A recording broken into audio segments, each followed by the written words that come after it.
Damn, that's fabulous.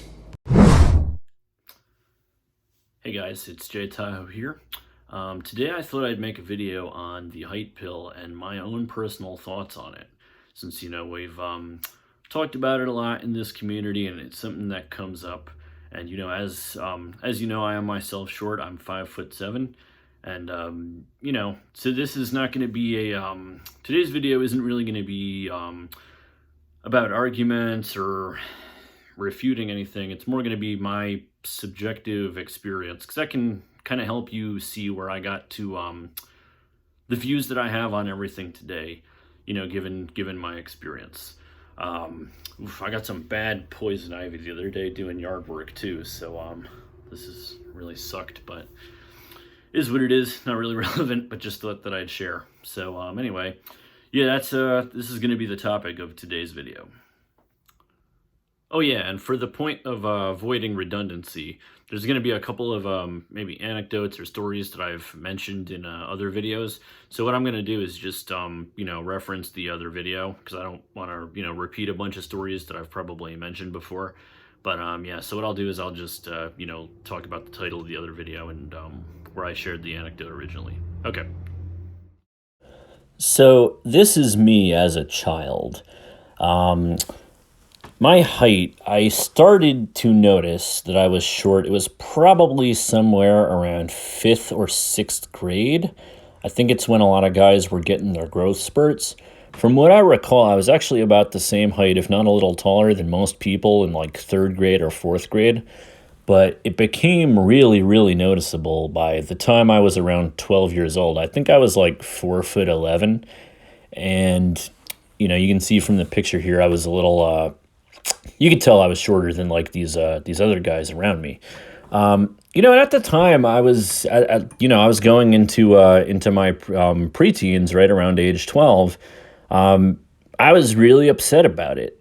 It got to the point where, again, I'm not too proud to admit, I'd cried about it. I'd yelled at my parents, I'd lashed out at my family. Because it was starting to become very noticeable. Like, all the girls were getting growth spurts at the time. So, I was one of the shortest people in my class. I think I was the second shortest person, excluding one girl who transferred in from England. I was 4'11" when I was 12 years old. I remember that pretty vividly. And to put it into reference for you, here's a picture I found from my elementary school yearbook. This was definitely 6th grade, so I was 12 years old in this picture.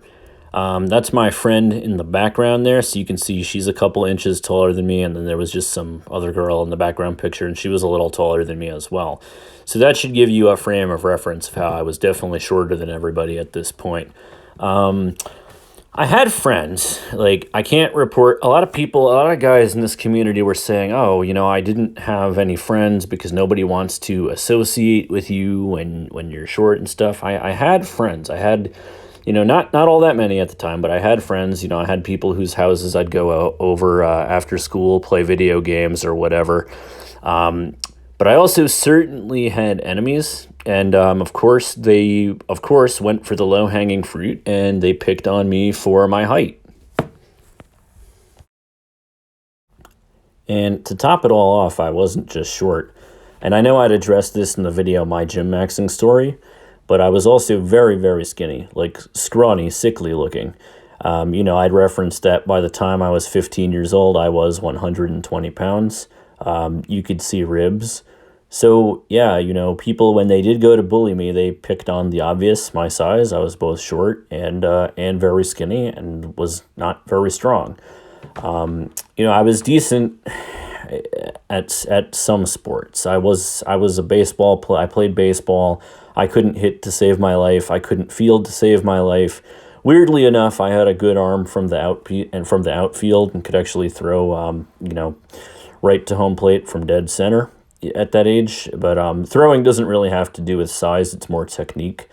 And I was pretty good at, I did cross country as in middle school, and I was like the second best guy on my team. I was very lightweight, but when it came to actual physical strength, I was definitely lacking, and people definitely used that to push me around. I'm not gonna lie, and it got really frustrating.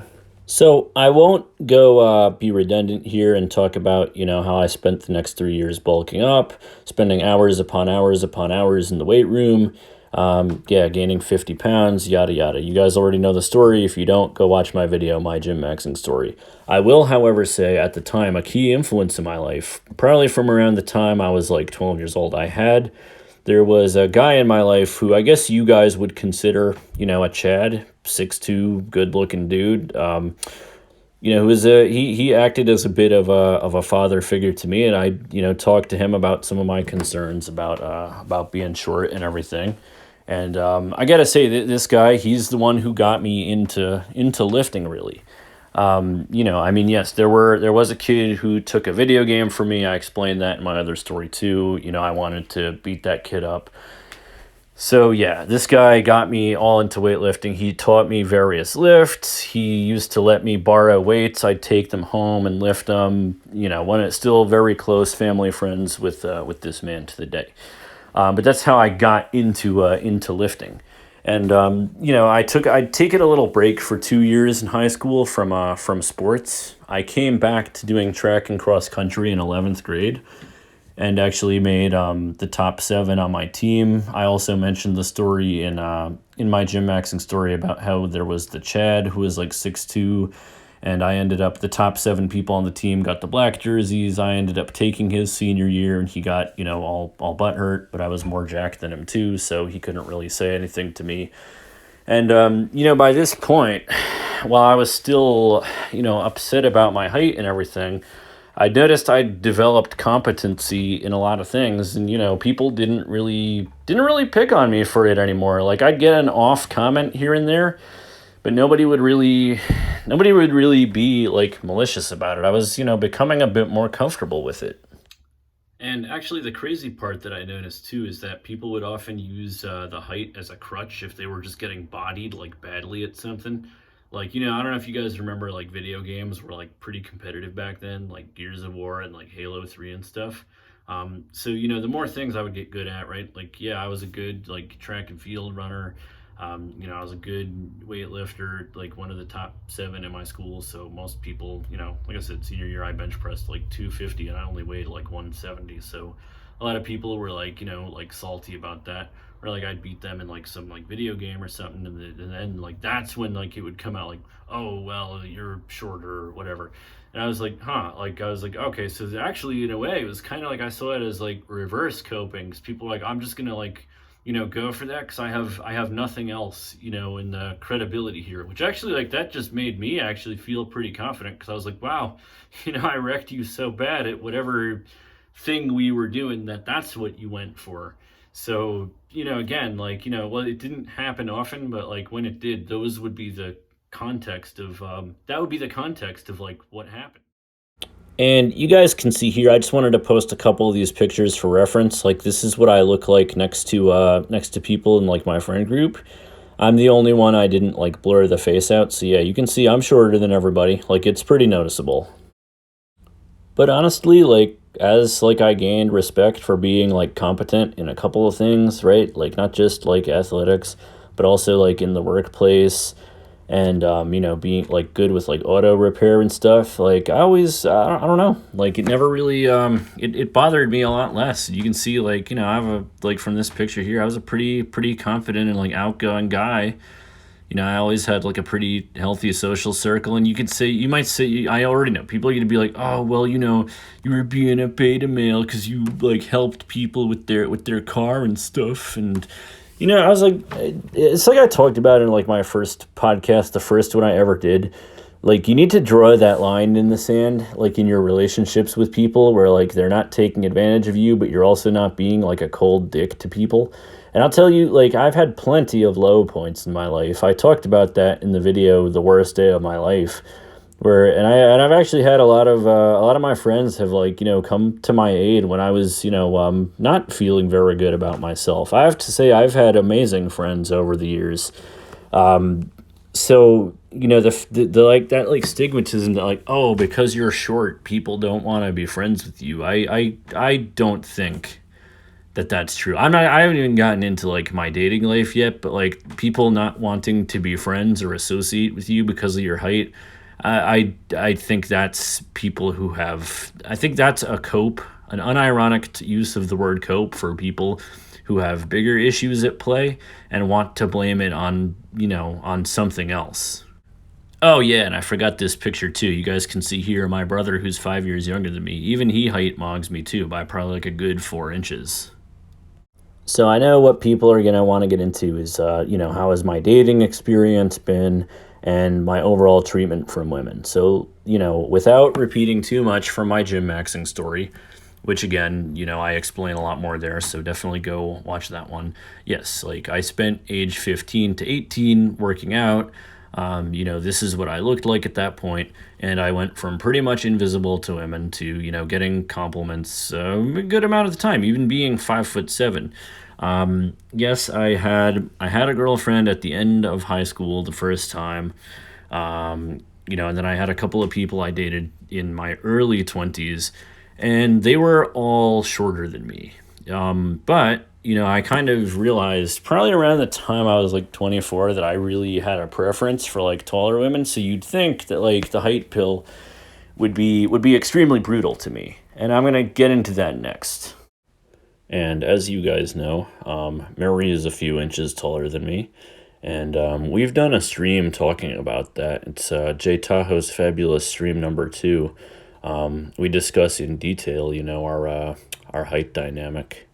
But I've also dated women who are taller than me a few times, and the dynamic has been interesting. One girl who was considerably younger. I mean, she was also like 6'2", so that was the most extreme one, to be fair. But that one didn't last long because she, couldn't get past, like, people would stare at us when we went out and stuff. But there's another one I dated who was about the same height, if not a little taller than me, and that was fine. Like, there was no, that was received fine, and both of us felt, comfortable in the relationship. Now, have I ever been rejected because of my height? Of course. I mean, I'm 5'7". But what I find funny is how, like, these black pilled guys, like, take these examples of, like, these women on Tinder, and they're like, oh, if you're not 6 foot, don't message me. Yeah, I mean, okay, you'd come across that and you would see it. And like, it's like, all right, whatever, it's like, maybe like, you'd see that maybe like 1 in 20, I'd say. And I get it, it's probably increasing, which I think is due to, as I've said many times, sociological factors. But like, I don't know, like, my thing was like, I would see it and I wouldn't be, butthurt over it. Like, cause, like I said, like, I have been rejected because of my height before. I straight up was told, like, hey, I just don't see us together because of the height difference. And you'd imagine that would happen, since, as I said, I tend to like taller women, and that's primarily who I would hit on. I'd say I've probably been rejected because of my height at least like 9 or 10 times in my lifetime, but it is what it is. I never took that to mean like, oh, it's over because like one woman can't, get past it. Like, I've had plenty who do. So it's not like, I've never been in that mentality of like, it's over. And like, the reason I got involved in this community is because, like, if I found this stuff when I was like 15 or 16, I think that, I could have gone down that road of that lay down and rot mentality, and my life could probably be very different at this very moment. So people are always like, well, if things are normal for you, and you're not having problems, and you can get a relationship, and you have friends, and you have a normal job and a normal life, then why are you here? I think, like, because my thing is, like, I've never denied, okay, that there's people who have it really bad and they are gonna struggle, right? Like, yes, I've always said, like, if you're 5'3" and you're bald and you have like a 3 out of 10 face, like, okay, like, at that point I'll say it is your looks. It's entirely your looks that are your problem.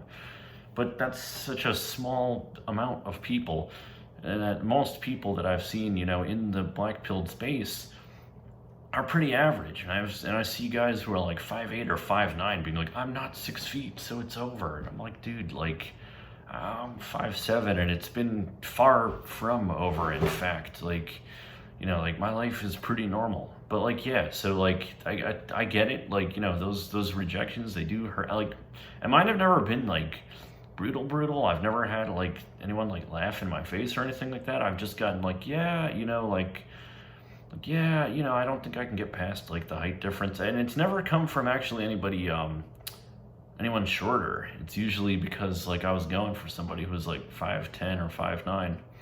But I mean that's I just look at it as that's life. Like, it's not like everybody does not have the same thing. I get it that like height is universally preferred, but it's not going to be a deal breaker for everyone.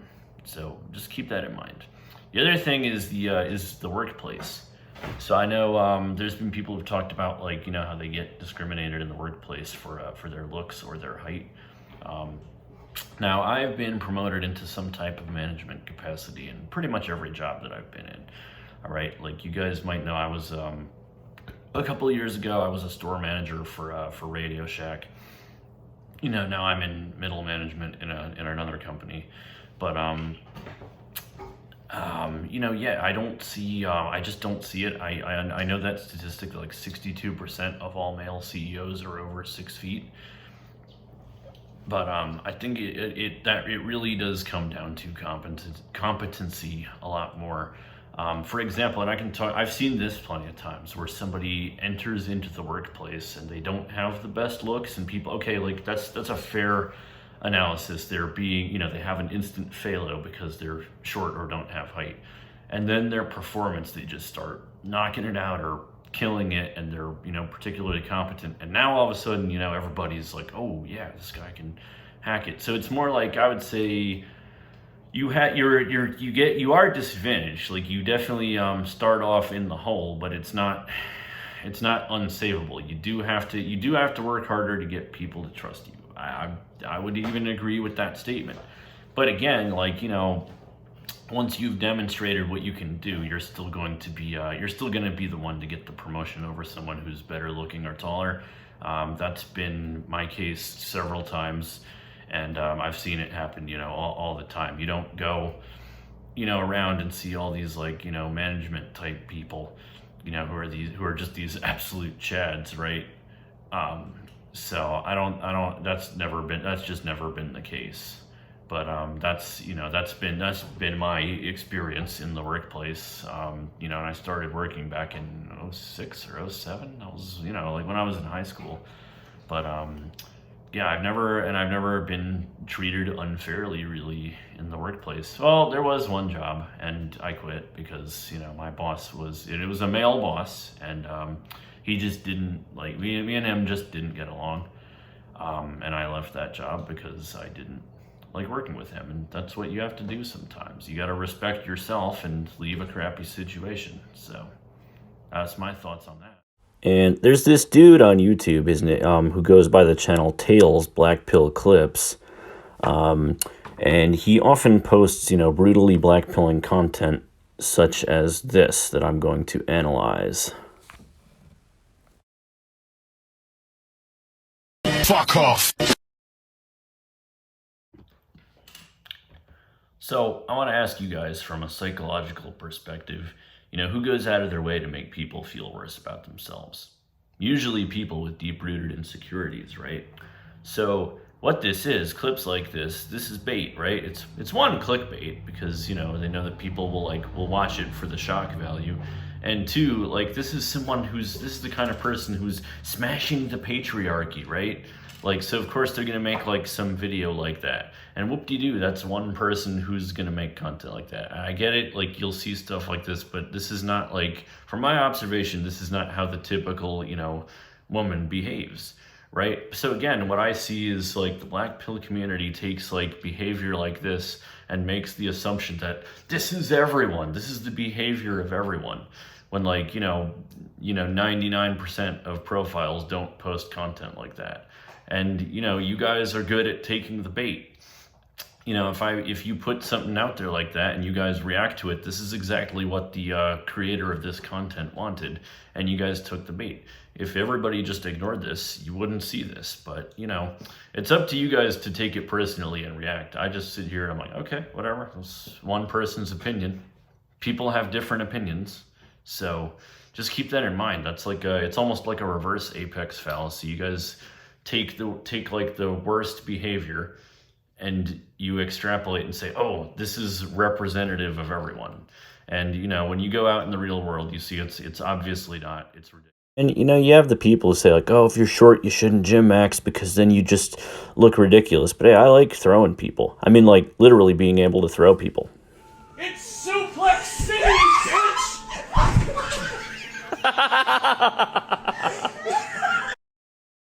Anyway, let's move on to a conclusion for this whole thing. So, my experience being short in life is that yeah, it is a disadvantage, okay? Like we can't deny that. Like obviously you are advantaged in more areas when you are tall.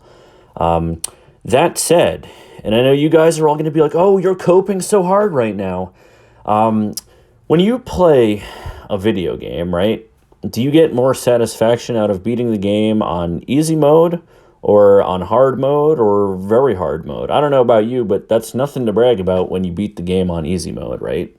Like that's, it's kind of like when you have something that you didn't earn and was just handed to you. There isn't that sense of satisfaction or enjoyment. So for me, I look at it as like, when I'm able to be successful against somebody who has much more going for them, I get a larger sense of satisfaction. So my conclusion is, for example, right, I talked about in the video the worst day of my life, all the crappy cars that I had when I was young because I couldn't, afford a nicer car.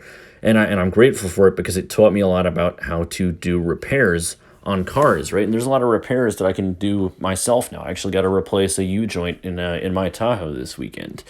But the experience, I'm grateful for it because, it was a growing experience for me and it's part of who I am now. So the same way my height it's part of who I am now.